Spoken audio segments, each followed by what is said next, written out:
Everyone, it's Lyz-Stephanie here, and I am really excited for tonight's Lit Talk because we are going to be talking about and reading one of my, I feel like I always say, one of my favorite poets.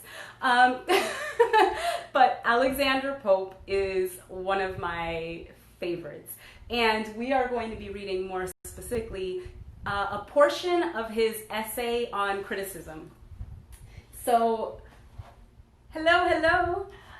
So his essay on criticism, it can be, it's lengthier than we're going to read. We're going to read just a small portion of it, but I think that it's a portion that really gets to the core of what the text is about. So, hey everyone for being here. Okay, so I noticed that I would like to read sooner than later, and so we're gonna read it now, and then we'll talk about it afterwards. So it's from an essay on criticism.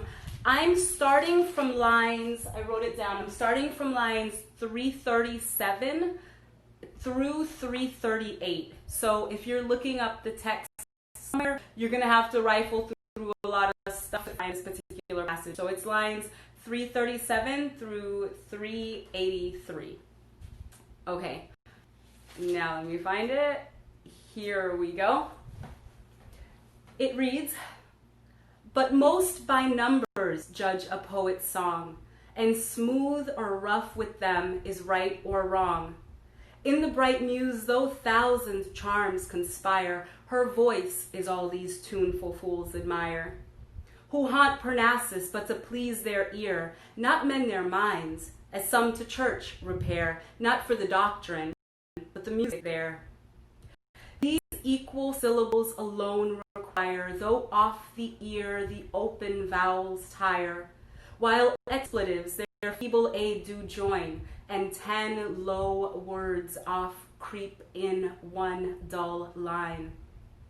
While they ring round the same unvaried chimes with sure returns of still expected rhymes, where you find the cooling western breeze, in the next slide whispers through the trees. If crystal streams with pleasing murmurs creep, the reader's threatened not in vain with sleep. Then at the last an only couplet fraught with some unmeaning thing they call a thought, a needless Alexandrine ends the song, that like a wounded snake drags its slow length along.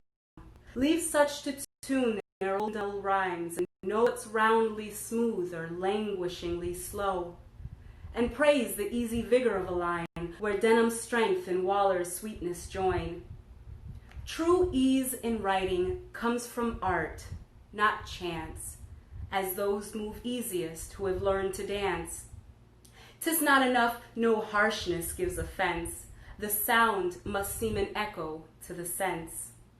Soft is the strain when zephyr gently blows, and the smooth stream in smoother numbers flows. But when loud surges lash the sounding shore, the hoarse, rough verse like a torrent roar. When Ajax strives some vast weight to throw, the line too labors, and the words move slow. Not so when swift Camilla scours the plain, flies o'er the unbending corn, and skims along the main. Hear how Timotheus varied lays surprise, and bid alternate passions fall and rise. While at each change the son of Libyan Jove now burns with glory and then melts with love. Now his fierce eyes with sparkling fury glow, now sighs steal out and tears begin to flow.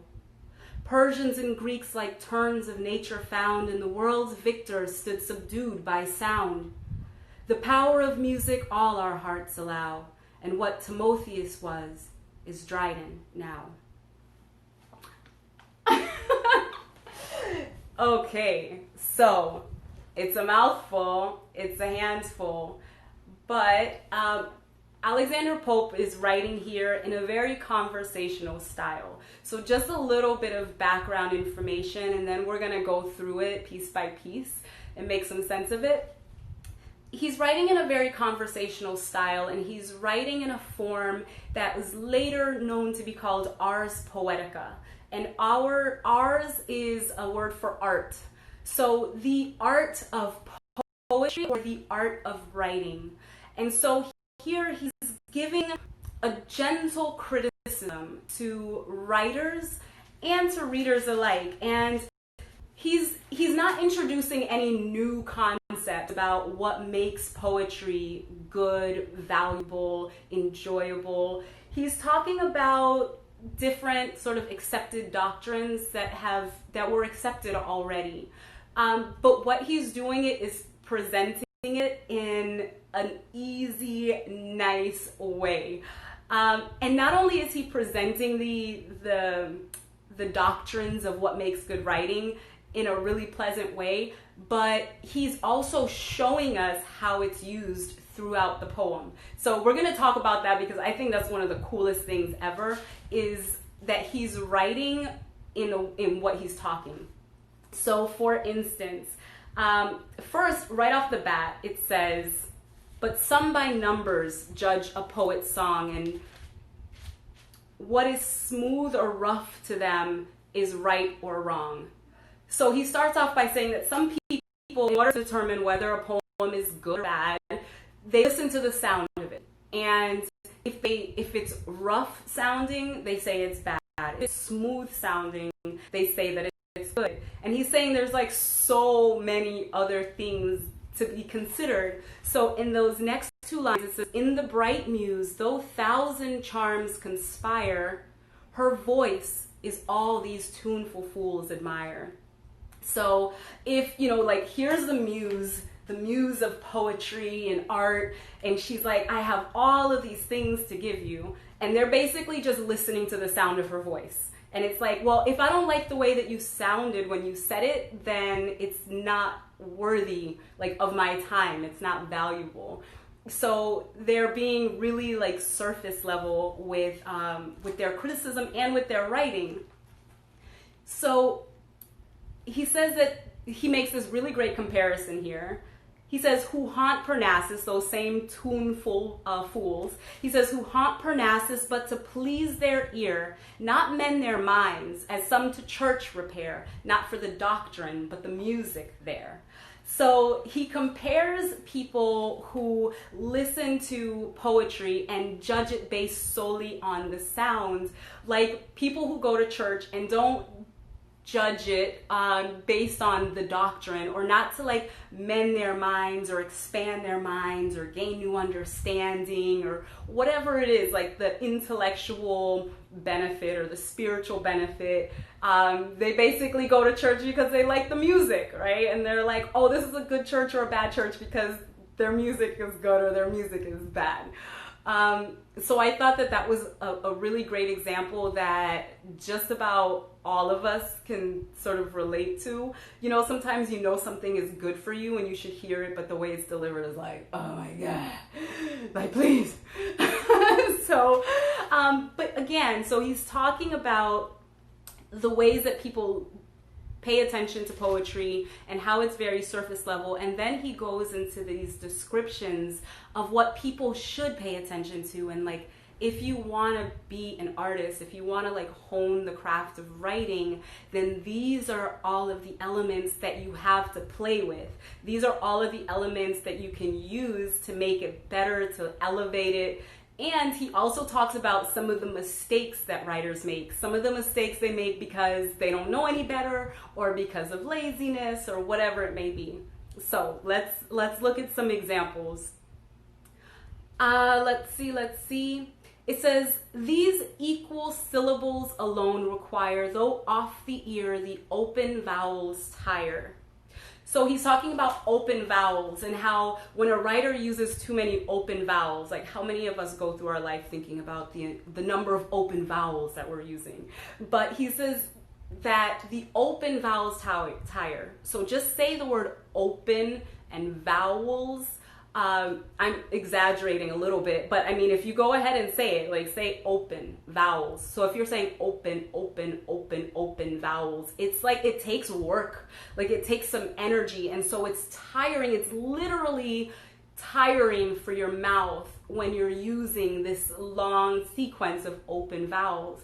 And so when he's talking about open vowels, he's using words that actually use open vowels in them to like show us by example, this is the effect that it creates. Like, see, read this sentence.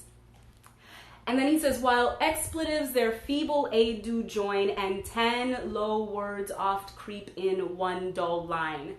So when he's talking about this long string of low, dull words, it means a couple of things. One, none of the words in this sentence had more than one syllable. So they're all like very short. But they're also, like he said, like the sound of them, they don't bring any special sort of musical quality. And 10 low words oft creep in one dull line. So he intentionally makes this line very dull, very simple, very simplistic. Simplicity doesn't equal dullness, but this is what he's going for. To show us that, like, if you're using just a bunch of really simple words, really short words, that it can become very dull for the mind. While they ring round the same unvaried chimes with sure returns of still expected rhymes. So they ring round the same unvaried chimes. So when we talk, we have a music or a cadence to our voices. So people can speak monotonously in a number of ways. It can be the words that they're saying. It can be the way that their voice undulates or doesn't undulate. So he's saying that they have the words that they're using, the sound of them is unvaried. Like, they're not experimenting, they're not playing. And we'll talk about that a little bit more. We're going to come back to it. And then he talks about how their rhymes are all expected. And then he uses an example, which I think is still being used today, really. He says, wherever you find the cooling western breeze, in the next line, it whispers through the trees. So he's making fun of basically like the cliched rhymes that people use. Anytime we have trees, we're gonna have breeze. Anytime, and then he says, again, the next one, if crystal streams with pleasing murmurs creep, the reader's threatened, not in vain, with sleep. He's like, listen, like, you're begging us to fall asleep. Like, we already know before you say it what you're going to say because it's so cliched. These are the rhymes that go together, and these are the ones that everyone uses. So again, he's showing us by example what he thinks can go wrong. If a person isn't serious about developing the craft of writing. And then he says, then at the last and only couplet fraught with some unmeaning thing they call a thought, a needless Alexandrine ends the song that like a wounded snake drags its slow length along. So a couplet, those are those last two lines in a poem or in a stanza. And they typically rhyme with each other. And there are lots of different types of couplets, which ain't nobody trying to talk about right now. But for the most part, especially in, say, like a Shakespearean sonnet, which is one of the most popular types, most well-known types, the couplet at the end, it'll rhyme with each other. So you might have an A, B rhyme scheme, and then the last two lines of the poem are C and C. So for those of you who may not be like super familiar with poetry, the rhyme scheme is obviously the words at the end of each line. So for instance, breeze and trees, those two lines rhyme, or those two words rhyme, so they would be given the same letter. So let's say we have chimes and rhymes, that's A. The next word, breeze, doesn't rhyme with rhymes, so once you have a new sound, you give it a new letter. So it would be AA, which is chimes, rhymes. B would be breeze, trees. Creep and sleep would be C. So this poem has an A, B, C rhyme scheme. So at the end of it, you have a couplet, the two lines that rhyme with each other. And oftentimes a couplet will reveal something about the poem. So it's all been like coming to a head, and then at the couplet it's like bam, like this is the message that I'm trying to send you, or like this is what I want to leave you with. And oftentimes as well, it can show like a shift in a person's thinking. So Shakespeare has this play, which one is it? I mean, not a play, he has a sonnet. My mind goes blank anytime there's a camera in front of my face, apparently. But in the end, so he's talking about beweeping his state in life. When in disgrace with fortune and men's eyes, I all alone beweep my outcast state, and trouble death heaven with my bootless cries, and something, something, something curse my fate. And he just goes on, and he's like, I spent a lot of time basically moaning and groaning about my state in life, my condition. And then at the end of it, he says, but when I stop and think of you, it's like a love poem, which doesn't seem like it at first. At first, it just seems like a poem about this guy who's sad about his life condition. But at the end of it, he turns our attention towards this woman, and we realize, oh, he's been speaking to someone, not to us, but he's been speaking to this person, his love. And he says, when I think about you, then I feel so wealthy, I feel so full and rich that I wouldn't exchange I wouldn't exchange my state in life with kings. And so that's what the couplet is. It's supposed to be meaningful, in other words. But here he says that after they give us all of these predictable rhymes, all of these cliches, all of these dull lines or slow lines or tiresome lines, and then at the last, an only couplet fraught with some unmeaning thing they call a thought. So he's like, they're calling this a thought, but it ain't really saying anything. Like, it's not really that special. And he even says that like a wounded snake, a needless Alexandrine ends the song that like a wounded snake drags its slow length along, which I find quite interesting, that when it's talking about a wounded snake dragging its slow length along, it's the longest sentence. It's one of the longest sentences in the poem. So again, he's talking about one thing and he's showing us the example.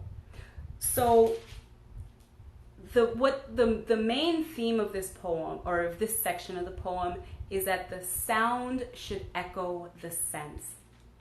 And he's going to talk about that. So the sound echoing the sense means what you're saying should be conveyed not just in words, but the words that you choose and the way that you decide to arrange your lines. So there's a lot. That's why it's art. It's fantastic. And it says, like, leave those people. It says, leave such to tune their own dull rhymes, like a musician like tuning his guitar. He's like, just leave them alone to go try to tune their own dull rhymes and make it sound better.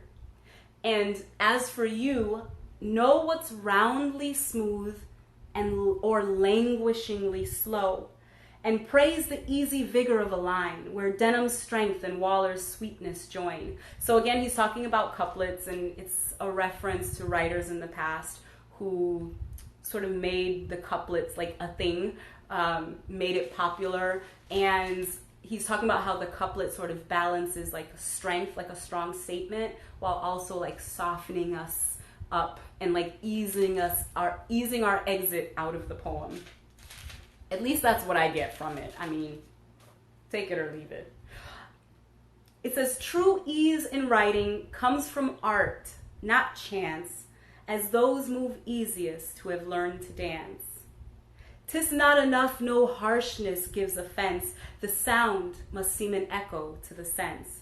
So it's not enough to just like not be bothering people. You know, like for music, for instance, it's not enough that the sound isn't offensive, that there's more to be done than just being pleasing to have a pleasing sound. Hold on, let me drink something. I'm I'm like tripping over my own dry tongue. Sorry. Okay. So true ease in writing comes from art, not chance, as those move easiest who have learned to dance. So if any of you are dancers out there, give me a what's up. I love to dance. And when I first started off, my dad would drag me onto the dance floor. It was completely empty. I was the only one out there. I hated it because I didn't know what I was doing. And I'm like, Papi, I don't know what I'm doing. Like, please, I would be shaking my head at him like, please, please, please, please, please don't drag me. And he's like, no, come on, let's go. Now that I have, like, once I started being secure in the basics, then I was able to be more creative, be more free, let go, relax, experiment, combine styles, and have more fun, basically. And so that's what we're talking about, or that's what he's talking about here, that the people who have an ease in writing, or who at least make their writing seem easy. You know, like sometimes we look at a person, like I was watching this fashion blogger, and I'm like, oh my gosh, she throws this stuff together like it's nothing. And I think it's just brilliant. Like that's a brilliant combination. But she's practiced the art of it, you know, where she doesn't have to struggle as much or have all of these doubts creep in. At least it doesn't show that she does. And so when people learn the foundations of what it is that makes good writing by studying writing and reading and paying attention and saying, why did I like that line? Why did I like really feel something with that passage? Not just, oh, it sounded nice, but like, what did they do to make it sound nice like that? Then you're able to like build off of that and have like this freedom that a great dancer has. Okay, moving along. It says, "'Tis not enough, no harshness gives offense. The sound must seem an echo to the sense." And then he starts making the sound echo the sense. So in these next couple of lines, he's talking about things that are smooth and soft. He's talking about zephyrs. He's talking about streams. He's talking about things flowing. He's talking about language being smooth. So if you listen to the particular sounds that he chooses to use, you'll see that they're soft, smooth, flowing sounds. It says, "Soft is the strain when zephyr gently blows, and the smooth stream in smoother numbers flow." Smoother numbers flows. "But when loud surges lash the sounding shore, the hoarse, rough verse should like a torrent roar." So here we're talking about torrents, we're talking about roaring, rough, hoarse, loud, lash. In the first one, we hear sound, seem, or soft, strain, zephyr, gently, smooth, stream, smoother, flows. We have all of these O's and S's. And in the next one, the sound of the words are a bit harsher, right? It's sort of like the Romance languages versus like more the Germanic languages. That has, some of them have a softness to them, and some of them have a bit of like power, like it's like more guttural, like the G's, like a soft G, sh, versus like g. All right. "When Ajax strives some rock's vast weight to throw, the line too labors and the words move slow." So here he's saying, if your character, if the person you're writing about is carrying this like heavy weight on his shoulders, he's like dragging this burden, or maybe he's just experiencing something that makes his soul or his heart feel heavy, that the writer should be choosing words that make the reader slow down. So certain words you can read, certain things you can read very quickly. They just like skip off the tongue. And certain ones take a bit more energy, like those open vowels or certain words. So he says, the line too labors and the words move slow. I mean, you could say words move slow, but the way that he's framing it, the line too labors and the words move slow, it makes us want to slow down. So here's an example of something that makes us want to quicken up. It says, not so when swift Camilla scours the plain, flies o'er the unbending corn and skims along the main. Who wants to say skims along the main? You almost want to just like skip when you say it, like, skims along the main. And so again, he's using examples of words that slow us down and words that pick up the pace. So in this one, he's talking about Camilla scouring the plain and she's skipping along and she's taking off in flight. So if she's doing that, the words should also skip along and be light and take off in flight. And it's something subconscious, you know, the reader doesn't always have, it doesn't have to be obvious. And I think some of the stuff that we like best is when it's not so obvious, when it looks intentional or when it catches us by surprise. And so it can be subliminal, right? But even if the reader doesn't know exactly what it is that's making them feel a certain way, or making them feel like they're moving with the action, or slowing down and feeling like sad and dragging along with the character, it's okay. It's okay to be subtle about it, but the writer knows, like the writer knows what they've done. They're being very intentional, even if it's not very obvious, like it is here, because he's telling us what he's doing.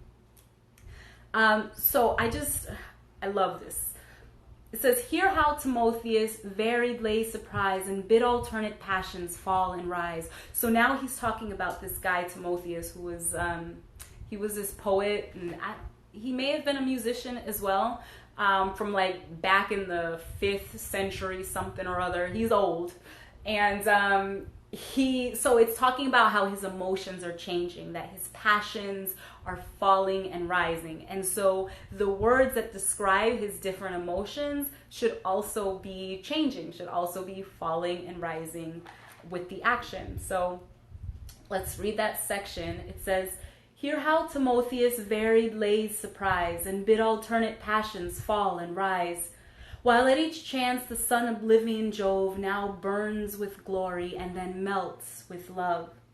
Now his fierce eyes with sparkling fury glow. Now sighs steal out and tears begin to flow. So, I wish I wrote this. It's like, you ever read something and you're like, or just like in general, like you see something, like someone creates a film or someone like designs an outfit or whatever it is, and you're just like, why didn't I do that? Like, that should be me. His writing is just, but it's so easy to understand. And I think when people just like hear it like blah, blah, blah, blah, spoken out, it might seem like a lot. But when you really break it down by like the couplets, the pairs of sentences, it's really understandable what he's saying. Granted, there's gonna be like certain references that are older that maybe his readers who are literate would understand. And with time, you know, we like forget stuff. we don't know all of the historical references offhand. And I think that with this particular poem, a lot of the times when you're like going to stop and do some research, it's probably like, who is this person that he's referencing? But at the end of the day, even if you don't know the people that he's referencing, or even if you don't get every single thing that he's saying in every single line, the general idea, his general thoughts are coming across very clearly. So when he's angry, it's talking about, he's using the word burns, glory, and then melts with love. Like just saying melts with love. It's like your tongue just keeps dropping in your mouth, melts. Maybe I'm doing it too slow. Melts with love. It's very soft. There's nothing harsh in any of the sounds in melts with love. Whereas burns with glory has like a bit of like a harshness to it. And I don't mean harsh in like a negative way. It's just more like forceful. So the sounds that you're making with your mouth, and even like what your tongue's doing with what your mouth is doing, is imitating what the words are saying, or what the plot is, or what the character is going through. So it's so awesome, I think, to have all of these tools for a writer to use to be like, let me really like kick this up a notch. So First he burns with glory and then melts with love. Now his fierce eyes with sparkling fury glow. Now sighs steal out and tears begin to flow. So again, the words that they're using to talk about his anger, his fierce eyes with sparkling fury glow. Now sighs steal out, sighs steal out. He doesn't say sighs fall out, sighs pour out. He says sighs steal out and tears begin to flow. If I said, and then he starts weeping, and then he starts weeping versus tears begin to flow, one definitely has more of a poetic quality. It sounds nicer, but it also flows. It has a more flowy sound. I'm sure that's like not the correct literary term, but it has a more flowy sound because it's talking about his tears flowing and his sighs. When you sigh, the air is coming from your mouth. It's like escaping, like, right? And he's sighing. Like, so it's just so good. I mean, is anyone else like geeking out right now? Don't leave me to geek out by myself. Okay. Persians and Greeks like turns of nature found, and the world's victor stood subdued by sound. The power of music all our hearts allow, and what Timotheus was is Dryden now. And so again, he's talking about Timotheus. So what Timotheus was, so from Timotheus, who was writing way back in the 5th century or whatever, and Dryden, who was writing in Snap Crackle Pop 18th century, don't quote me on it, but we got Google for a reason, that they are using the same devices. Like, these things don't expire. There's no expiration date on these techniques that a writer can use to create, to really like submerge the reader in this experience, because we want to connect with the person. We want to feel the energy when they feel energized. It's like catharsis. You know, when they're crying, we want to cry. But if somebody is telling you something really sad and they're telling you, I'm sure all of you have had this experience, right? Somebody's telling you something really sad and they're telling you in a funny way, and you feel bad because you're laughing and you're like, I should not be laughing at this. But the way that they say it like brings the emotion out of you. So the way that we say things is super important. So he's saying to the poet, don't just worry about only making it sound pretty. Like, you have all of this opportunity to consciously, intentionally bring the reader like deeper and deeper into the story to make them feel connected by the way that you say it. So if you want them to feel some type of way about a certain person, then you're going to talk in a way that might have a lot of like guttural, hard sounds, because he's trying to toughen you up, right? Because you're looking at that guy and you're like, I don't like that guy, right? So you're not going to say it in a smooth, gentle way. Not necessarily. You might. If you are trying to show like a contradiction in what the person is saying versus what they're feeling, they might say one thing, but the way that the lines and the words are arranged on the page could indicate something else. So sometimes, you know, people say, well, what's art and what's literature and who's to say what's good and what's bad? And that's true for sure, that there's opinions and everyone has their own taste. But I think when you realize like the work that goes into writing, the amount of like detail and time and care and art and craft, then you see that there are some things that elevate certain works, because there are certain texts that you can read and you go, huh, that's weird how he said that. He's saying this, but the words that he's using or the way that he's saying it on the page like indicates something else. It's almost like going into like the psychology of the person. So if you love like psychology, if you love like them cop shows, you know, those investigative shows where you're like trying to figure out who did it and who's the murderer and like Criminal Minds and things, there are certain writers, there are some texts that can do that, that you can just enjoy a work just because it's like, it sounds pretty, it sounds nice, and there's nothing really wrong with that. But if you want to like explore more deeply into everything that the writer is doing to make you enjoy the text, then it's like, yes, psychology is awesome. But then you appreciate it more as well. So for instance, like, I love filmmaking, and I would always like watch it and appreciate it. And when I actually started trying like intentionally to create films myself, I was like, yo, this is hard. Like, there were so many things to consider. So now when I watch a film, I'm appreciating so much more. It's like I was trying to do something like that, and I've been working on that thing forever, you know, and they do it and it's just like a quick second. And for a person who doesn't know what went into that quick second, it's like, this is enjoyable and it's good, and that's fine, right? You can enjoy it for real completely.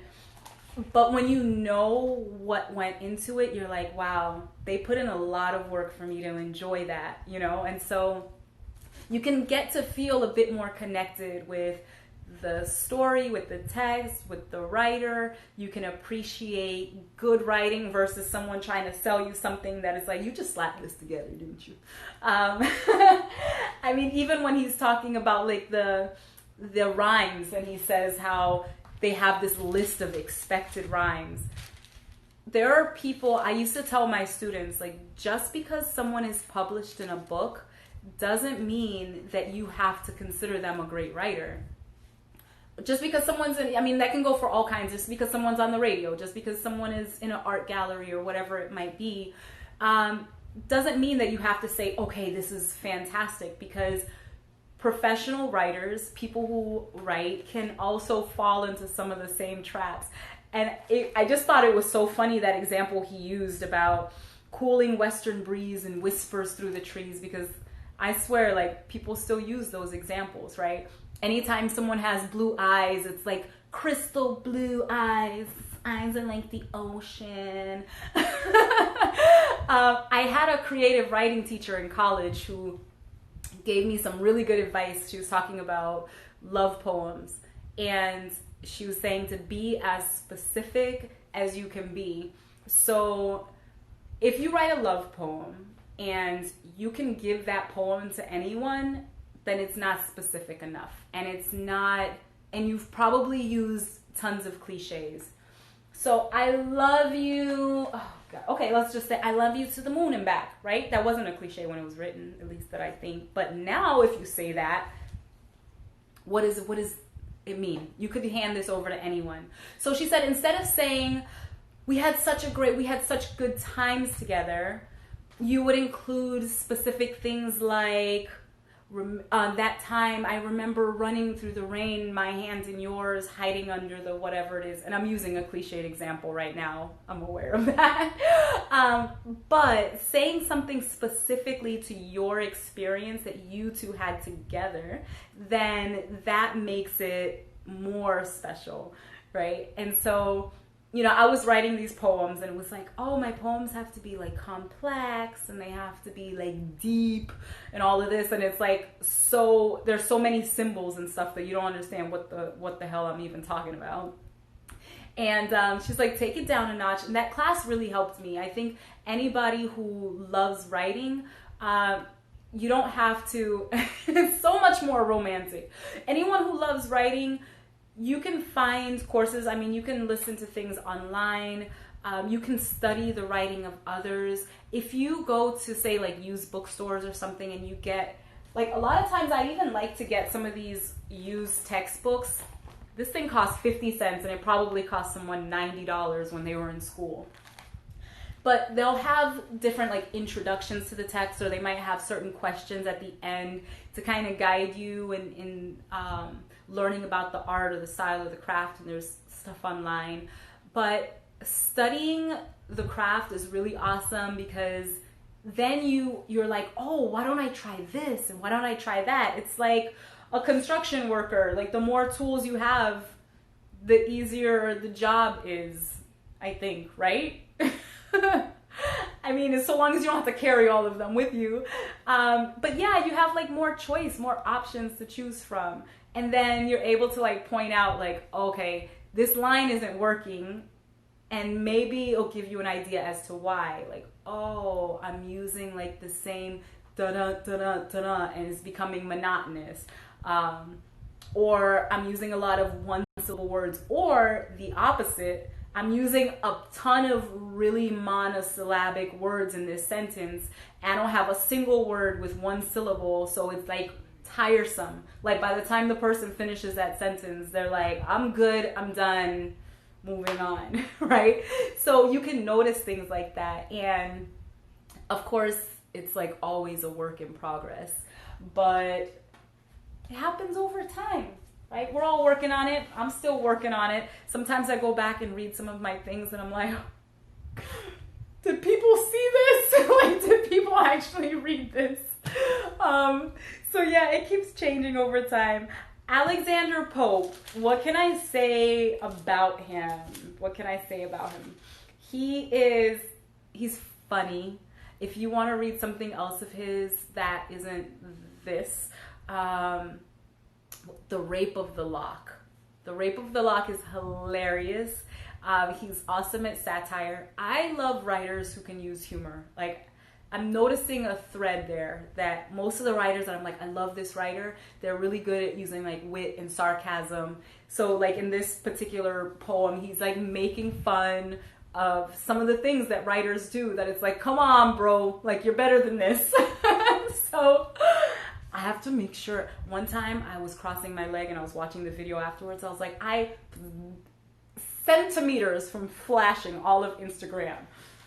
I was like, thank goodness my mom doesn't have Instagram. She would have disowned me. She'd be like, that's it. Liz is gone from us. Okay, so I think unless you guys have any questions or anything like that, I'm going to read the poem one more time. The poem that I did recommend outside of this one is The Rape of the Lock. He also has, is it called An Essay on Man? He's so smart. He's like your smart grandpa or your smart great uncle. That's super friendly, chill, down to earth, funny, like low key cracking on people, but offering really legitimate good advice. That's Alexander Pope. And he speaks in a way that's, it brings people in. It's nice, it's pleasant.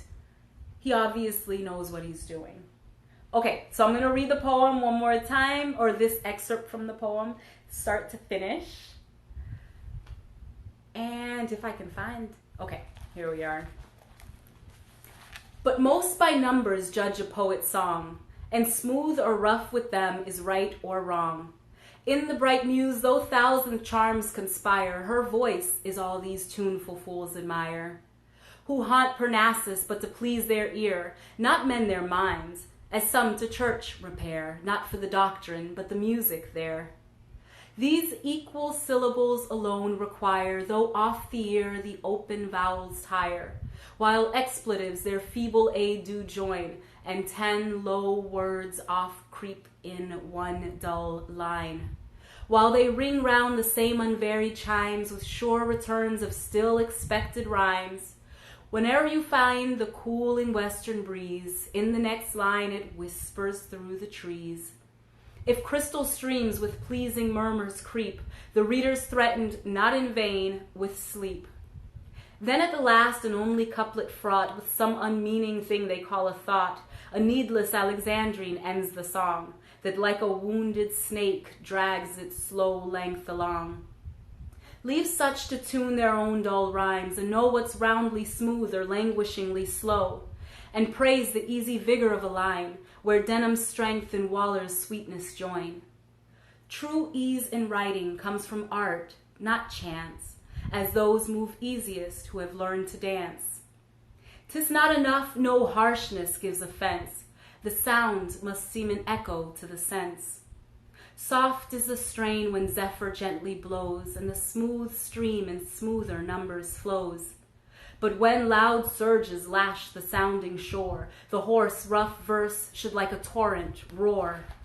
When Ajax strives some rock's vast weight to throw, the line too labors, and the words move slow. Not so when swift Camilla scours the plain, flies o'er the unbending corn, and skims along the main. Hear how Timotheus varied lays surprise, and bid alternate passions fall and rise.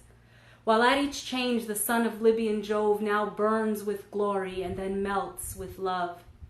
Now his fierce eyes with sparkling fury glow, now sighs steal out and tears begin to flow. Persians and Greeks like turns of nature found, and the world's victor stood subdued by sound. The power of music all our hearts allow, and what Timotheus was is Dryden now. That's it. I love it so much. You can reread this. I can reread this a million times. And again, it's just part of an excerpt of a larger poem. So I definitely recommend that you check it out. And I'm going to have this video up for the next 24 hours in my stream. So if you know anybody who's like, oh my gosh, this is super cool, my friend so-and-so is sort of a geek and would like this, or wants to learn more, then like, please be like, watch her. And let me know what you think, if you like it. Give me like hearts and things like that. I like those. And the longer you let me talk, I'm just gonna get weirder and weirder. So I'll stop soon. What else? Is there anything else that I'm missing? If you're here for the first time, I so appreciate you coming by. We do all different types of literature, poetry, and prose. Most of the stuff is classics. There's also some modern things that we're going to be sprinkling in there as well. Thank you. And yeah, and then sometimes we'll do some intersections of like art and philosophy and what was the thing, Ketsi? My mind just went blank. Philosophy? No, psychology. Duh.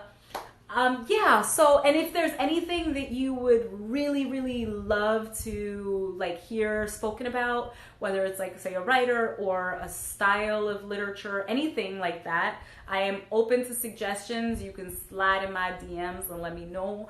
And I think that's it for me. Thanks again for coming. Have a great night. Bye. I can't end it.